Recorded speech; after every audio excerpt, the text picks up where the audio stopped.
আত্মৰাম তথাপিও তুমি অভ্যাসটো প্ৰথমে মানুহৰ পৰা আৰম্ভ কৰিবা বিশেষত মনুষ্য গণত দিন প্ৰথমে মানুহৰ পৰা আৰম্ভণি কৰিব কৈছে কৃপালু বাপাই সমস্ত আজি এই পুণ্য জন্ম অষ্টমীৰ দিনাখন আপোনাক এই যে ভগৱন্তৰ কথা কৃষ্ণ কথা যে শুনিছে আচলতে কলিযুগত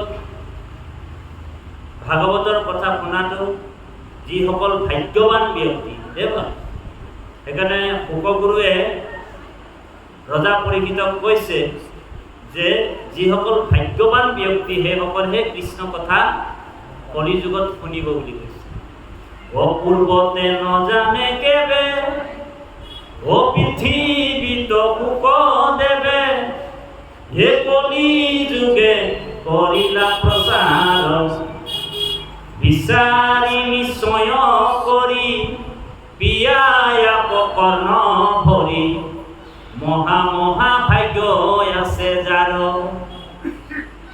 নেকি মহা মহা ভাগ্য আছে অকল ভাগ্য থাকিলে নহ'ব বোলে অকল ভাগ্য থাকিলে 10 লাখ টকাৰ লটাৰী লাগি যাব পাৰে 2 মহল বিল্ডিং হৈ যাব পাৰে ভাল চাকৰি লাগি যাব পাৰে বুজিছেনে বাৰু বোলে ভাগ্য আছে বোলে চাকৰি এটা পালে আৰু দেই বোলে ভাগ্য আছিলে 10 লাখ টকাৰ লটাৰী পালে আৰু বোলে ভাগ্য আছে বোলে 2 মহল বিল্ডিংটো হ'ল আৰু বোলে ভাগ্য আছিলে বোলে লাক্সাৰি কাৰ এটা হ'ল আৰু কিন্তু যাৰ মহাভাগ্য আছে সেইসকলে কৃষ্ণ কথাত কাণ পাতি শুনিব বুলি কৈছে অ হৰি আপোনালোকৰ মহাভাগ্য আছে সেইকাৰণে জন্মৰ পৰম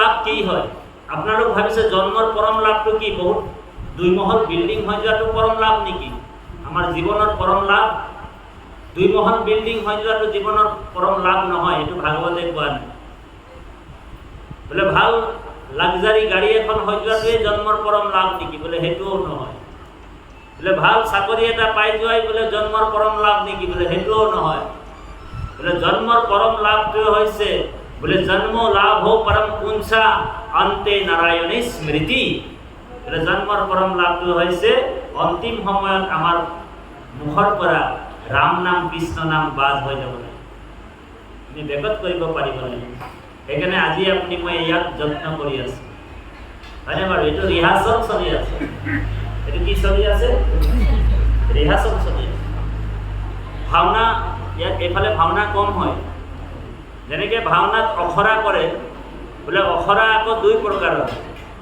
বুজিছেনে বাৰু এটা বচন আৰু এটা মোচন বুজিছেনে ভাওনা আমাৰ উজনিৰ ফালে বেছি হয় বোলে ভাওনাৰ আগত আগে বোলে অখৰা কৰে বোলে অখৰা যদি আপোনাৰ যদি খেলি মেলি হয় তেনেহ'লে ভাওনা দিনাখন কিন্তু ভালকৈ ভাও গাবলৈ পাৰিব নেকি নোৱাৰে সেইকাৰণে আজি আপোনাৰ কি চলি আছে এইটো বোলে ভাওনাৰ অখৰা চলিছে বচন আৰু মোচন বোলে বচনটো আপুনি ভালেই গালে কিন্তু ভকতৰ মাজত বহি বোলে কৃষ্ণ কথা ৰাম নাম ভগৱানৰ নাম যদি হাস্যপ দি বজাই ভালকৈ আনন্দ কৰি নাগালে তেনেহ'লে আপুনি মই ফেল হৈ যাম ভাওনাৰ দিনাখন কিন্তু ভালকৈ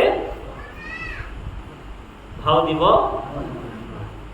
সেইকাৰণে আজি আমি সাধুৰ সময়ত বহি আজি বচনটোও ঠিক কৰিছোঁ আৰু মোচনটোও ঠিক কৰিছোঁ এই যে আনন্দ ল'লে যে আপোনালোক ভগৱন্তৰ যে প্ৰেম ভক্তিৰ যোগেদি ৰাম নাম কৃষ্ণ নাম লৈছে সেইটোৱে আনন্দ সেইটোৱে প্ৰেম ভগৱন্তই কৈছে যে সেই ভকতসকলে মোক বান্ধি ল'ব পাৰে যিসকল মোৰ নাম লৈ বোলে মাটিটো বোলে কেতিয়াবা বাগৰি দিয়ে কৃষ্ণ নাম লৈ বোলে নিজকে পাহৰি যায় হয়নে বাৰু কৃষ্ণই উদ্ধৱক এই কথাটো ক'ব পদত আছে আমি সংস্কৃত শ্লোকত কৈ দিছোঁ ভগৱান কৃষ্ণই উদ্ধৱক কৈছে বোলে বাগদগদাধৰ্মতে এইশোচিতম হৃদত্তে ভীষণম হাসিতৌ কচিচ্চ বিদয়ো যে উদ্গাওতে নিৰ্দতস্য মদভক্ত যুক্ত ভুবনম পুনঃ ভগৱন্তৰ নাম লৈ মোৰ নাম লৈ কেতিয়াবা নাচিব মোৰ নাম লৈ কেতিয়াবা কান্দিব মোৰ নাম লৈ কেতিয়াবা মাটিটো বাগৰি দিব সেইটোৱে প্ৰেম ভক্তি আৰু আপোনালোকৰ প্ৰেম ভক্তিটো সম্পূৰ্ণৰূপে আছে আমি প্ৰত্যক্ষভাৱে আমি দৰ্শন পালোঁ কৃষ্ণই উদ্ধৱক কৈছে, হে উদ্ধৱ, হে প্ৰেম ভকতিৰ চিহ্ন, হে শুনি উদ্ধৱ, হে হৰি হৰি বোলন্তে লোতক যাৰ শ্ৰৱে। কেতিয়াবা আপোনালোকৰ চকু পানী আহে নাই বাৰু? এনেকে গুৰু আসনত বহি সেৱা কৰিবৰ সময়তে আপোনালোক চাব কেতিয়াবা চকুৰ পানী আহে, নিজে নিজে আহিব। এইটোৱে হৈছে প্ৰেম ভক্তি, ভগৱন্তৰ প্ৰতি আপোনাৰ ব্যাকুলতা। ভগৱানে কৈছে যে সেইটোৱে হৈছে প্ৰেম ভক্তি। হে ৰাম প্ৰেম ভকতিৰ চিহ্ন, হে শুনি উদ্ধৱ, হৰি হৰি বোলন্তে লোতক যাৰ শ্ৰৱে। হে ৰাম মোৰ কথা শুনন্তে হৰিৰ ৰোমাঞ্চিত, প্ৰেমে দ্ৰৱৈচিত ইয়াতি গদ গদ বাণী। ভগৱন্তৰ কথা শুনোতে শুনোতে বোলে কেতিয়াবা শৰীৰ বোলে ৰোমাঞ্চিত হৈ যায়। প্ৰেমে দ্ৰৱৈচিত ইয়াতি গদ গদ বাণী, বোলে কতো হাঁহৈ কতো কান্দৈ মুখ প্ৰিয় মানি। হে ৰাম লাজ এৰি গাৱৈ গীত, নাচয়ানন্দত,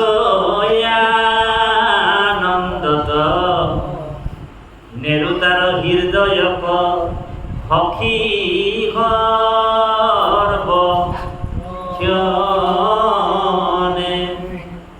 হে ৰাম বান্ধিলে প্ৰেম জৰি, অমোহৰ পাৱত, জগত পবিত্ৰ কৰে হেহি হে ভগৱানে। হে ভকতসকলে মোৰ জগত পবিত্ৰ কৰিব বুলি কৈছে। সেইকাৰণে কৃষ্ণই উদ্ধৱক কৈছে, হে কৃষ্ণক উদ্ধৱে প্ৰশ্ন কৰিছিলে আৰু কৃষ্ণই উদ্ধৱক কৈছে, হে উদ্ধৱ, মই তিনিজন ব্যক্তিৰ হৃদয় এৰি যাব নোৱাৰো, এই তিনিজনে মোক বান্ধি ল'ব পাৰে। ধ্যান দি শুনিব, তিনিজন ভকতৰ তিনিজন ব্যক্তিৰ হৃদয় সদায় মই থাকিবলগীয়া হৈ যায়। বোলে কোন তিনিজন ব্যক্তি? ভগৱান কৃষ্ণই কৈছে, হে উদ্ধৱ, বোলে মত কথা বাচকম নিত্যম, যোনে মোৰ কথা কৈ থাকে, কৃষ্ণ কথা, সেইজনৰ হৃদয় মই এৰিব নোৱাৰো। ও হৰি সেইজন ভকতৰ হৃদয় নেৰে, যি কৃষ্ণ কথা কৈ দেৱ। আৰু 2 নম্বৰ ভগৱানে কৈছে যে মত কথা শ্ৰৱণে ৰতম, যোনে মোৰ কথা শুনি আনন্দ লয়, ভাল পায়, যি কথা মোৰ কথা শুনি আনন্দ লয়, সেইজন ভকতৰ হৃদয় মই এৰিব নোৱাৰো। এজন ভকতৰ হৃদয় মই এৰিব নোৱাৰো, এটা 2 নম্বৰ। আৰু 3জন কোনজন? ভগৱানে কৈছে বোলে মত কথা প্ৰীতি মানসম, যি মোৰ কথা শুনি মনৰ পৰা আনন্দ লয়, নাহম তেক্ষামি তম নৰহ, এই 3জন ব্যক্তিৰ হৃদয় মই এৰি যাব নোৱাৰো। এই 3জনে মোক বান্ধি বান্ধি ৰাখিব পাৰে। আমাৰ ভাষাটো বুজি পাইছেনে বাৰু? খেলি মেলি হৈছে নেকি? গতিকে আমাৰ ভাষাটো অকণমান নামনি আৰু উজনিত বহুত ডিফাৰেঞ্চ আছে। হয়তো অকণমান অসুবিধা পাব পাৰে, আপোনালোক শুনাই ল'ব বুলি সেৱা জনাইছো। ও হৰি অলপমান শুনাই ল'ব, ইফাল ইফাল হ'ব পাৰে শব্দবিলাক। গতিকে কৃষ্ণই কৈছে, ভগৱন্তই কৈছে যে এই 3জন ভকতৰ হিয়া এৰি মই যাব নোৱাৰো। সেইকাৰণে ভকতে সদায় ভগৱন্তৰ নাম উচ্চাৰণ কৰি গাই থাকে, নাচি থাকে, আনন্দ লৈ থাকে। আপোনালোকৰ শোভাযাত্ৰা হৈ গ'ল নেকি? ভাগৱত যোৱাকালি হৈ গ'ল। ভাগৱত শোভাযাত্ৰা যেতিয়া আৰম্ভ কৰে আপোনালোকৰ নেগেৰা আছে নেকি? এতিয়া নাম এষাৰো দিব লাগিব। নেগেৰা বাদ্যক এজনক মাতি দিয়ক। গতিকে নামো হ'ব। যেতিয়া ঈশ্বৰৰ নাম ভাগৱতৰ পিছে পিছে আমি গৈ থাকোঁ, কৃষ্ণ কথা ভগৱন্তৰ নাম গুণ লৈ যশ কীৰ্তন কৰি গৈ থকা হয়, তেতিয়া চাব আইসকলে বাপসকলে নিজকে পাহৰি যায়, আত্মৰাম হৈ যায়, নিজকে পাহৰি যায়। মই ক'ত আছোঁ, কেনেকৈ গৈছোঁ, কাইটত গৈছোঁ, ৰাস্তাত গৈছোঁ, শিলত গৈছোঁ, বালিত গৈছোঁ, এইবিলাক একো নজনা হয়। বোলে কিয় তেনেকুৱা হয়? বোলে নিজকে পাহৰি হৈ যোৱা হয়। সেইকাৰণে সেইটোৱে হৈছে প্ৰেম ৰস, সপ্ৰেম ভক্তি। ভগৱানে কৈছে যে এই ভকতসকল মোৰ একেবাৰে আপোন, তেওঁলোকৰ হিয়া এৰি মই যাব নোৱাৰোঁ। সেইকাৰণে ভকতক শ্ৰেষ্ঠ কৰিছে। ভকতক কিয় শ্ৰেষ্ঠ কৰিছে? বোলে দেৱটোক তীৰ্থত কৰি ভকতেহে বড়, ভকতক ভজিলে গুচে কৰ্ম। আৰু কৃষ্ণক আপুনি ডাইৰেক্ট লগ কৰিব নোৱাৰে, আপুনি কৃষ্ণক ডাইৰেক্ট লগ কৰিব নোৱাৰে। বোলে কৃষ্ণক পাইবাৰ জানা ভকতেহে পন্থা, এহি মানে কহে গীতা ভাগৱত। বোলে কৃষ্ণক পাবলৈ হ'লে প্ৰথম এপ্লিকেশ্যনখন আপুনি মই ক'ত দিব লাগিব? আবেদনটো। বোলে কৃষ্ণক পাবলৈ হ'লে প্ৰথম আবেদনখন আমি ভকতক দিব লাগিব। সেইকাৰণে কৈছে যে ভকতেহে সদায়, ভকতে আমাৰ শ্ৰেষ্ঠ বুলি কৈছে। আৰু ভকতৰ ওচৰতে আপুনি ভকতক ভকতি কৰিলেহে ভগৱানক আপুনি মই লগ কৰিব পাৰিম। কিন্তু মোৰ ভকতক যদি ভক্তি নকৰে, ডাইৰেক্ট মোৰ ওচৰলৈ আহিলে কিন্তু মই তাক টিকেটটো নিদিওঁ। হৰি। সেইকাৰণে আজি আপোনালোক ভকতৰ সমাজত ৰাম নাম কৃষ্ণ নাম লৈ টিকেটটো লৈ লওক, যাতে ট্ৰেইনখনত যাবৰ সময়ত অন্তিম সময়তে বাৰু ছিগনেল ডাউন হ'ব অন্তিম সময়ত। আইসকলৰ এনেকৈ বা বাপসকলৰ যে এনেকৈ পূজা হৈ যায়, সেইটো ছিগনেল ডাউন হয়, হৈছে ন? আইসকল আৰু বাপসকল যে এনেকৈ পূজা হৈ যায়, সেইটো হ'ল ছিগনেল ডাউন। তাৰমানে আপোনাৰ মোৰ ট্ৰেইন আহিবলৈ হৈছে। আৰু সেই ট্ৰেইনত মাত্ৰ কেৱল আপুনি অকলে যাব লাগিব, আৰু আপোনাৰ হাতত মাত্ৰ দুটা টোপোলা থাকিব, এটা পাপৰ টোপোলা আৰু এটা পুণ্যৰ, বেলেগ একো নাই। সেইকাৰণে কৈছে ভাগৱতত, ইয়াত উল্লেখ কৰিছে, মই অকণমান আগবঢ়াই দিছোঁ। কৃষ্ণ হে ৰাম গুণা নৰৰূপ। অকণমান আছে এই যে পাপ কথাটো আপুনি কৈছে, পাপৰ পৰিভাষাটো অকণমান বুজাই দিয়ক। হয়, পাপৰ পৰিভাষাটো কি বস্তু? পাপটো কি বস্তু? পাপ আৰু পুণ্য এই দুটা বস্তু আছে। পাপ আমাৰ ক'ৰ পৰা উৎপন্ন হয়? পাপ উৎপন্ন হয় প্ৰাণী হিংসা, 1 নম্বৰ। সেইকাৰণে কৃষ্ণই কৈছে দয়ায়া সৰ্বে ভূতেষু সন্তুষ্টে এন কেনবা। এনেতো পাপ অনেক আছে, তাৰ ভিতৰত 5টা পাপ মুখ্য পাপ বুলি কৈছে। ব্ৰহ্মহত্যা, বাল্যবধ, স্ত্ৰীবধ, গুৰুবধ আৰু সুৰাপান, অবৈমা। এই 5টা পাপ মুখ্য পাপ হৈছে মহাপাপ। এই 5টা পাপ যদি কাৰোবাৰ হয়, সুৰাপান যদি কোনোবা খাই আছে এতিয়ালৈকে বৰ্তমান, যদি মদ খাই আছে, বোলে মদ খোৱা মানুহৰ আৰু মদ খোৱাৰ বোলে বৰ্তনটোৰো, বাচনটো মদ যিটো জেগাত ৰাখে, সেই পাত্ৰটো যদি গংগাত বোলে 12,000 বছৰ যদি পেলাই থয়, তথাপিও পবিত্ৰ নহয়। হৰি। বোলে 12,000 বছৰ যদি কোনোবা গংগাৰ মদৰ পাত্ৰটো পেলাই থয়, তথাপিও বোলে সেই পাত্ৰটো পবিত্ৰ নহয়। গতিকে এই পাপবিলাকৰ পৰা আমাক নিস্তাৰ পাবৰ কাৰণে একমাত্ৰ আমি কৃষ্ণৰ আশ্ৰয় ল'ব লাগিব, হৰিৰ নাম। সেইকাৰণে হৰিৰ নাম সূতাখন, হয়নে বাৰু? পাপ কৰে ছন্ন, দহি কৰে ছন্ন। হৰিৰ নামে আমাৰ পাপবিলাক নষ্ট হ'ব, কিন্তু ভকতি নহয় আকৌ দেই, ধ্যান দি বোলে পাপটোহে নষ্ট হ'ব ৰাম নাম কৃষ্ণ নাম ল'লে। কিন্তু ভকতি কৰিবলৈ হ'লে আপুনি মই ভকতৰ সংগত কৃষ্ণৰ লীলা চৰিত্ৰবিলাক শুনিব লাগিব, আনন্দময়। আজি যেনেকুৱা আপুনি মই আনন্দময় ঈশ্বৰৰ নাম শুনিছোঁ, এনেকুৱা শুনিব লাগিব। সেইকাৰণে আইসকলে ঈশ্বৰৰ নাম আৰু ভগৱন্তৰ নাম ভাগৱতৰ পিছে পিছে গাই গৈ থাকে। কি গাই যায় আমি অকণমান আওৰাই দিওঁ, সকলোৱে গাব। জয় জয় ৰাম জয় শ্ৰী ৰাম। সকলোৱে হাত চাপ দিব যাব। জয় জয় ৰাম জয়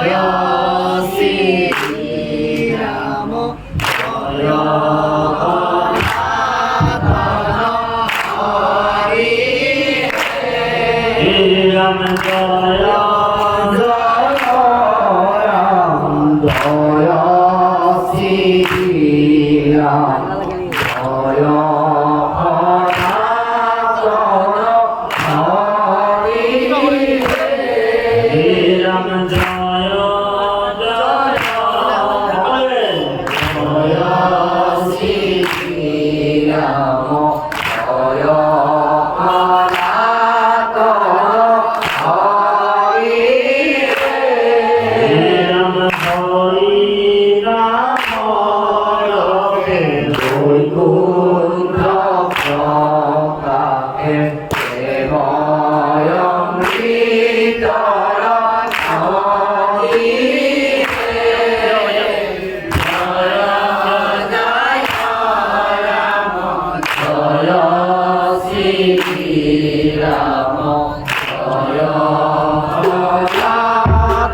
রাম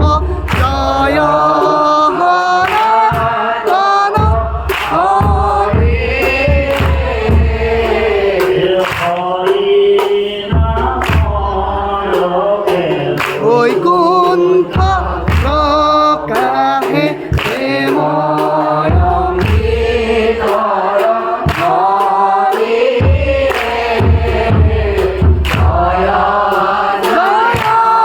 রাম জয় শ্রী রাম জয়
ভৈরব গুরুরূপে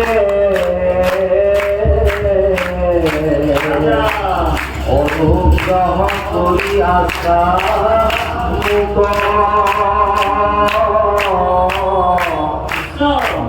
জানি গুরুরূপে তাকে পৈত্য পরামুর ও তরু নামে সদারতি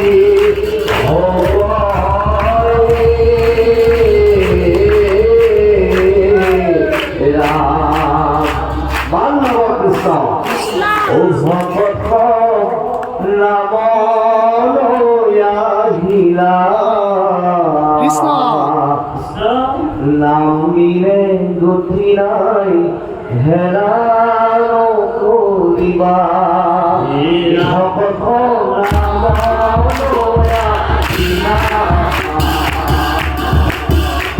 ও নাম নিলে গতি নাই হেরানো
মুসলমানদের সবে একেলগে তিনবার রাম বলি গাব রাম কি রকম মানুষে আওয়াজে নাই ওলাইছে আমার গুরুজনাই ভাগবতৰ হেকে হেকে ডাকি বুঢ়া ৰাম ৰাম বুলি কৈছে কিহৰ কাৰণে কৈছে আমাৰ গুৰুজনাই মনে মনে বুঢ়া ৰাম ৰাম বুলি ক'লেহেঁতেন লিখিব পাৰিলেহেঁতেন পদত ডাকি বুঢ়া ৰাম ৰাম কিহৰ কাৰণে লিখিছে ইয়াৰ ৰহস্যটো কি হয়নে বাৰু ইয়াৰ ৰহস্যটো এই যে যে রাম নাম আর কৃষ্ণ নাম যদি আমি ডাকি লম আমার আত্মাটো হার পাই যায় ও হরি আমার আত্মাটো হার পাই বুঝছেনে এখানে আমার আত্মাটো মায়া হইজাত হয়ে আছে এখানে ব্রহ্মা জীবনী জীবজগত রাম রাম রাম রাম মায়া হইজাত মাঝে আসয় ঘুমতি যায় তুমি হে চৈতন্য চৈতন্য কোনলে কৃষ্ণ হয়নে তুমি হে চৈতন্য সনাতন সনাতন কোন হ্যাঁ পরম ব্রহ্ম কৃষ্ণ তুমি হে চৈতন্য সনাতন রাম রাম রাম রাম আমি অচেতন নিমকনাথ জগাই উচ্চ বন্ধরে বাইরে ভিতরে কো কৃষ্ণ কি রকম মানুরে এখানে আওয়াজে নাই উড়াইছে আই হতলে মাঝে নাই দেখো হরিরূপী ব্রহ্মাণ্ডকু লড়ি যাওয়া রাম নাম লব লাগিব কৃষ্ণ নাম লব লাগিব শ্রীমদ ভাগবত গীতা অর্জুন কৃষ্ণই কইছে এ মাধবে বুলন্ত মুখ কৃষ্ণ কৃষ্ণ কৃষ্ণ বলি হরায় ঘুমরে ভিকু নর জল হন্তে যেন পদ্ম নর পর পরাতাঙ্গ হইয়া পুনি উঠারু রঙ্গ মনে খাওতে কৃষ্ণ উঠুতে কৃষ্ণ বহুতে কৃষ্ণ প্রত্যেকটা অবস্থার কৃষ্ণ প্রত্যেকটা ব্যবস্থার কৃষ্ণ রাজি শ্রী শ্রী কৃষ্ণ জন্মাষ্টমী হল আদি কৃষ্ণ নাম লম কাইটার পরা কৃষ্ণ পাহরি যাবার ও হরি এনেকে হলে না হবো দিনে রাতে নিরন্তর কৃষ্ণ নাম রাম নাম লব কইছে আমার গুরুজনে এখানে গুরুজনে আবির্ভাব হয়ে কইছে যে হরির নামটো আগত দেবতা সকলে লুপ্ত কৰিছিলে গুপ্ত কৰিছিলে এই হৰিৰ নামটো যিমান দেৱ দেৱী আছে পৃথিৱীত সকলো দেৱ দেৱী সকল হৰিৰ নামটো ঢাকুন দি দিলে হয়নে দেৱ দেৱী বিলাকক যেতিয়া ভগৱন্তই সৃষ্টি কৰিলে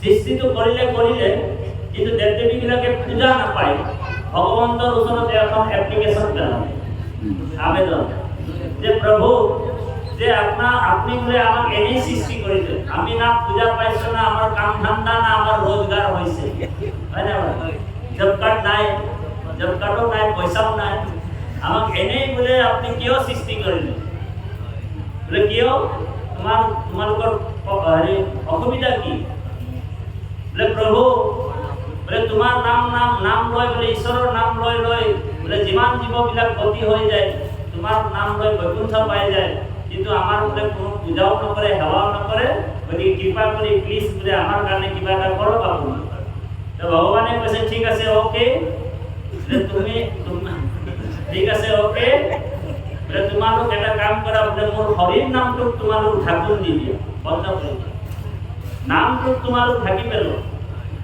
হরির নাম গুপ্ত করে দিয়া ঢাকি দিয়া আরে হরির নাম তো কোনে ঢাকিলে দেবাদি দেব মহাদেবের ঢাকি পরম বৈষ্ণব মহাদেবের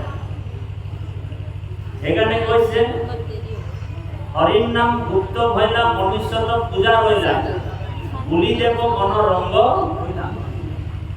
করই গতিকে আদি হয়তো যুগত হরির নামটো আছিলে কিন্তু দেবতা সকলে হৰিৰ নামটো গুপ্ত কৰিলে বলে গুপ্তম হৰিয়ম দশ বৈষ্ণৱ বিপুলম কীৰ্তি দেবতা হৰি শংকৰে ৰূপেণ নিজ ভক্তি প্ৰচাৰয়তে এই হৰিৰ নামটো যে গুপ্ত কৰিছিলে দেবতা সকল গুপ্তম হৰিয়ম দশ বৈষ্ণৱ বিপুলম কীৰ্তি দেবতা হৰি শংকৰ ৰূপেণ হৰি শংকৰ ৰূপে আহি আকৌ এই হৰিৰ নামটো সকলোৰ কাৰণে মুকলি কৰি দিলে ঢাকুন খুলি দিলে আপনি মই আজি হৰিৰ নামটো কিয় পালো গুৰুৰ কাৰণে পালো কৃষ্ণৰ কাৰণে পালো শংকৰৰ কাৰণে পালো হয়নে আৰু শংকৰ কোন হয় বলে শংকৰ কোনো জেনেৰেল মানুহ নহয় বলে ত্ৰিভুবন বন্ধন দৈবকী নন্দন জু হৰি মাৰল কংস জগজন তাৰণ দেব নাৰায়ণ শংকৰ দাকেৰি অংশ অংগ স্বয়ং ভগৱান হয়নে বাৰু এবার নারদে এবার কৃষ্ণ কইছিলে প্রভু বলে কলিযুগত আপনি কি অবতার লব তো ভগবানে বলে ঠিক আছে ওকে বলে কলিযুগত মই বলে শংকৰ স্বরূপে অবতার হব আর বলে কোনটো দেশত বলে অবতার হব তুমি জানানে એટલે પૂર્વ દેખતમાં અવતાર নারদে প্রশ্ন করলে প্রভু কলিযুগত আপনি কি রূপত আহিব পৃথিবীত তো ভগবানে কলে কৃষ্ণই কৈছে যে মই এবার শংকৰ স্বৰূপে অৱতাৰ হম বোলে শ্ৰীমন্ত ঈশ্বৰ দেৱ পূৰ্ব দশে বিৰজাতে ধৰ্ম সনাতনম য়েস্য প্রকাশ্য খিতি মণ্ডলে অকৃতি কর্ম নাশয় সৎসঙ্গোচ লভয়তে নরহ ভগবন্ধ কৌরমঞ্চ নাশন কুক্ষেত্র পুরাণত মই শংকৰ স্বৰূপে আহি আকৌ হৰিৰ নামটো ভকতৰ মাজত বিলাই দিম সেইকাৰণে মহাপ্ৰভু মাধৱদেৱে ভোগাত দেখিছে সকলোৱে গাব হে আদি সত্য যুগে অশুভ কৃষ্ণ হৈ আছিলে মাত্ৰ হৰি ও দেৱ ভৱে গুপ্ত কৰিলা কৰিব হে ৰামে হেন হৰিৰ নাম ব্যক্ত কৰি এই সমস্ত লোকক উধাৰিলা এই শ্ৰীমন্ত শংকৰে ভাঙিলা সবাৰো ৰাম শ্ৰীমন্ত শংকৰে ভাঙিলা সবাৰো হৰিযুগৰ শ্ৰেষ্ঠ ধৰ্ম হৰিৰ নাম ধৰ্ম প্ৰচাৰ কৰিলে হৰিৰ নাম ধৰ্ম কি ধৰ্ম বোলে ৰজাৰ ধৰ্ম আপোনালোক আমি এতিয়া কি ধৰ্ম পালন কৰিছো বোলে ৰজাৰ ধৰ্ম আৰু ৰজাই কাকো ভয় কৰিবলগীয়া আছে নেকি বোলে নাই নাম ধৰ্মকে শ্ৰেষ্ঠ ধৰ্ম আৰু নাই পৃথিৱীত নাই ব্ৰহ্মাণ্ডতো নাই নাম ধৰ্মই শ্ৰেষ্ঠ ধৰ্ম সেইকাৰণে মহাপ্ৰভু মাধৱদেৱে ভোগাত লিখিছে হয়তো যুগে ধ্যান ত্ৰেতা যুগে দ্বৈত দাপৰ যুগত পূজা কৰিত হৰিৰ কীৰ্তন বিনাই আৱৰ নাহিকে দুজা হয়তো যুগে ধ্যান ত্ৰেতা যুগে যজ্ঞ দাপৰত পূজা কলিত হৰিৰ নামৰ বিনাই আৱাৰ নাই হয়তো যুগৰ ধ্যান আছিলে ধ্যানটো কেতিয়া কোনটো যুগৰ বস্তু আছিলে ধ্যান এতিয়া আমি ৰামদেৱ বাবাৰ নিচিনা ধ্যান কৰিলে নহ'ব পতঞ্জলি হয় নে বাৰু ধ্যান কৰাৰ লাভ নাই